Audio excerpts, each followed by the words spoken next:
Hi guys, welcome to TFFers TV. We are back again with the latest gossip nyaya dziri kupisa dziri kutenderera pasocial media. Muri sei kuma-TV ese enyika. Our number one journalist Daddy Hopewell vadzoka zvekare nema-V11 vachidedzera kuti aiwa seweekly ED ZANU-PF team yevarakashi vanyimwa tenda neStarlink. Saka tikitaura kudai hakusi kudyiwa rinopisa kuZANU-PF because vanga vachiti tenda iri nderavo. Seweek night ombovhaira mamonths akadarika achiti company yake inonzi IMC ndo ichaita madeals neStarlink kuitira kuti vatengese maningikiri mawifi acho eStarlink muZimbabwe, of which Starlink is the best one nekuti nyange ukaenda kumusha ukakwira pamusoro pegomo, nyange ukagara pasi perwizi, chero pawada Starlink unobata network. Munongoziva mega masocial network ekuZimbabwe akadhakwa. Dzimwe nguva unotombogara 3-4 days uchizama kubata network uchinokwira mugomo chiramba. Manje Starlink nyange ukagara papi Starlink inoshanda. Saka Daddy Hopewell vanyora vachiti ivo Starlink yaramba kupusiswa neZANU-PF vana seweekly nana-ED vari kutopenga, vari kutoplana kuti vazame kustopa zvese izvi. Daddy Hopewell vanyora vachiti there was a meeting this week in Harare involving a DHL and law firm representing Starlink, the Secret Service, the Defense Ministry and Zimra regarding Starlink. According to my sources at Starlink, Starlink was supposed to dispatch the first bunch 1,500 test kit from America to Harare this week. Zvikunzi naDaddy Hopewell. Starlink resisted a proposal for a 50% stake with seweekly's IMC company receiving 40% and the controversial Mutapa funds getting 10%. Zvikunzi Starlink yazviramba yaona kuti ida kupusiswa.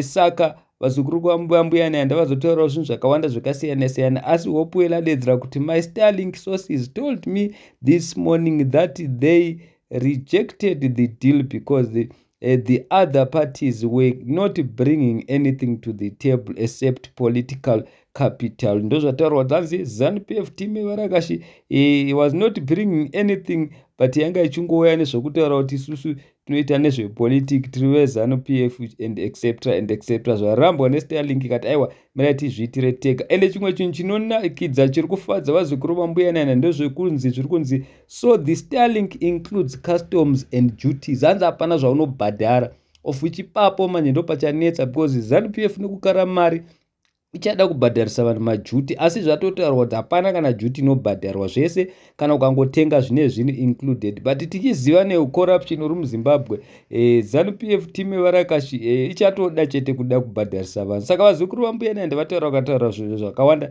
zvakasiyana-siyana. Aripo mumwe munhu wauya akati political capital is all they bring most of the times, especially when veZANU-PF ava. Mumwe munhu akati at least now we have two things that South Africa doesn't have. Have Starlink, internet and ZANU-PF. Mumwe munhu akati political capital is killing the nation.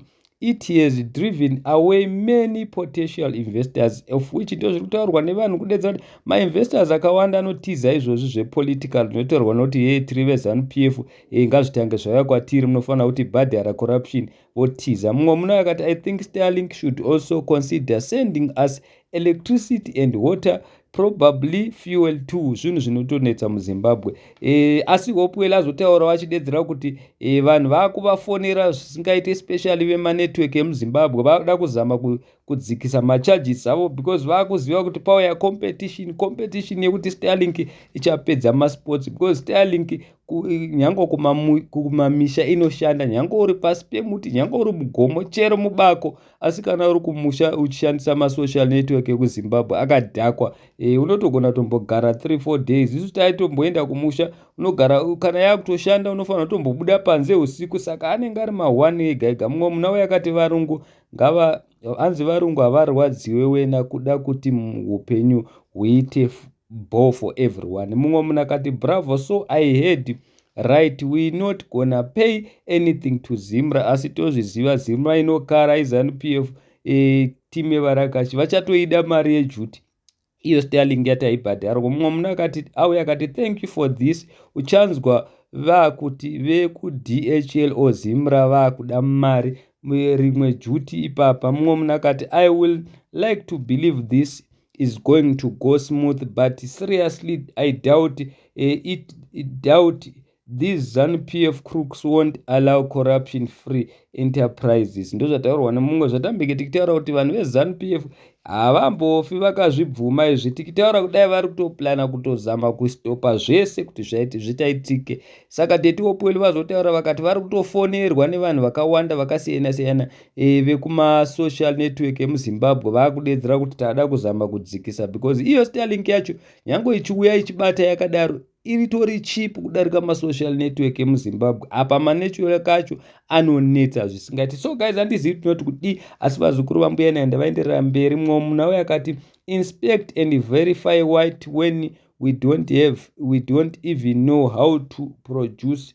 toothpaste. Mumwe munhu akati vagona anything involving Chivhayo ZANU-PF is just a problem. So guys, handizivi munoti kudii nazvo, asi Chivhayo iri dhiri angagara achirida rakatopasiswa naED akati rinobatwa naChivhayo. That is why muchiona ese weekend most of the time nyange wakaendeswa kukoti anongohwina, because mari dzine chingotenderera paZANU-PF, but paStarlink zvakona vanhu vafara zvisingaiti vachiti aiwa matigonera, because hatichachajwa zvisingaiti. Ikoko kutoti seweekend wezidumbu amhanyire kuti ndiye ari kuda dhiri iri, akaitoziva kuti achaita mazimari akawanda kudarika even Starlink yacho, but still Starlink yazviramba ikati aiwa hatidi kupusiswa, isusu takangwara toda kuzviitira zvinhu zvedu nemajuti vanhu vanotenga havambofi vakabhadhara. Zvinova izvo zviri kuita kuti ZANU-PF irwadziwe, zvinova izvo zviri kuita kuti timu yevarakashi ivate yakapfeka bhutsu. So guys,